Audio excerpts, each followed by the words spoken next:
بسم اللہ الرحمن الرحیم۔ معزز ناظرین السلام علیکم، میں ہوں عادل۔ ویلکم ٹو انفو ایٹ عادل۔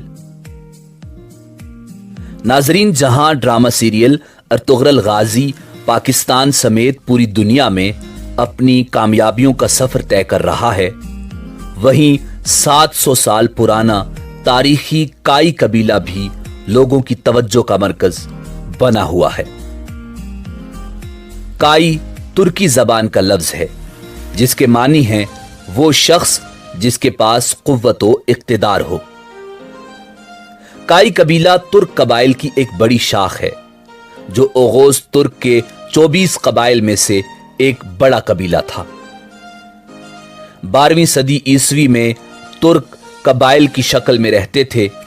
یہ تمام قبیلے خانہ بدوش تھے، نہ ان کی کوئی منزل تھی نہ ٹھکانہ۔ جہاں سرسبز علاقہ اور پانی نظر آیا، اپنے خیمے گاڑ کر وہیں ڈیرا ڈال لیا۔ انہی ترک قبیلوں میں ایک قبیلے کا نام کائی قبیلہ بھی تھا۔ یہ نہ صرف دیگر قبائل سے بڑا تھا بلکہ طاقتور بھی تھا، اور اس کو دیگر تمام قبائل پر ممتاز حیثیت حاصل تھی۔ سلیمان شاہ اس قبیلے کے سردار تھے۔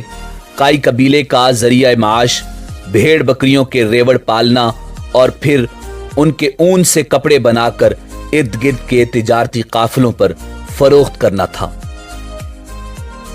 کائی قبیلہ ایک جنگجو قبیلہ تھا۔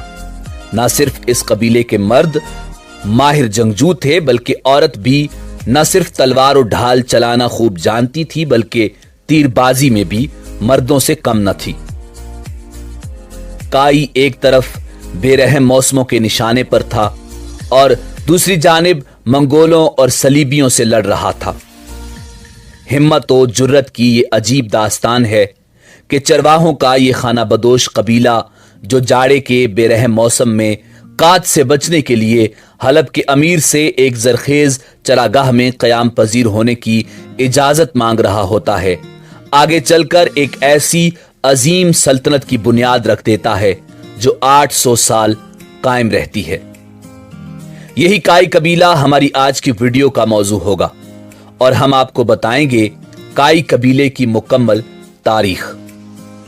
اس وقت کائی قبیلہ کہاں آباد ہے اور اس کے موجودہ جانشین کس حال میں ہیں۔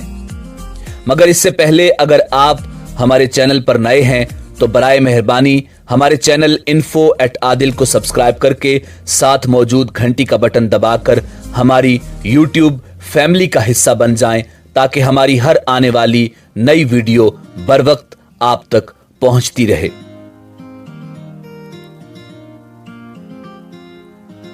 کائی قبیلہ 11ویں صدی میں وسط ایشیا سے اناطولیہ آیا، جہاں اس وقت سلجوقی سلطنت کی حکمرانی تھی۔ اس کے علاوہ قبیلے کے بعض خاندان 14ویں صدی سے بلقان میں بھی آباد ہیں۔ بعض مورخین اور مجموعہ دستاویزات عثمانی سے معلوم ہوتا ہے کہ یہ قبیلہ 11ویں صدی میں منگولوں کے حملوں کی وجہ سے اپنے سردار گوندوز الب کی قیادت میں وسط ایشیا سے ہجرت کر کے اناطولیہ آ گیا تھا، جو اس وقت سلجوقی سلطنت کے ساتھ تھا۔ اناطولیہ پہنچ کر یہ قبیلہ مشرقی اناطولیہ کے شہر اخلات میں خیمہ زن ہوا۔ اگلے سال اس کے سردار گوندوز الب کی دریائے دجلہ میں ڈوب کر موت واقع ہو گئی۔ اس کے بعد ان کے بیٹے سلیمان شاہ قبیلے کے سردار بنے۔ چند برسوں کے بعد دریا پار کرتے ہوئے ان کی بھی موت ہو گئی۔ بعد ازاں ان کے بیٹے ارطغرل قبیلے کے سردار بنے جو سلطنت عثمانیہ کے بانی عثمان اول کے والد تھے۔ آج بھی مشرقی اناطولیہ میں کائی قبیلے کے بہت سے آثار اور قبریں ملتی ہیں۔ قبیلے کا سردار بننے کے بعد ارطغرل اپنے خاندان کے ساتھ ارزنجان چلا گیا، جہاں سلاجقہ روم اور خوارزمین کے درمیان جنگ چل رہی تھی۔ ارطغرل قونیہ کے سلطان علاء الدین کے اقباد اول سے جا ملا، جو سلاجقہ روم کے زوال کے بعد ایک مضبوط سلطنت بنی۔ ایسا معلوم ہوتا ہے کہ یہ خاندان تقریباً سن 1229 عیسوی میں اخلات سے ہجرت کر کے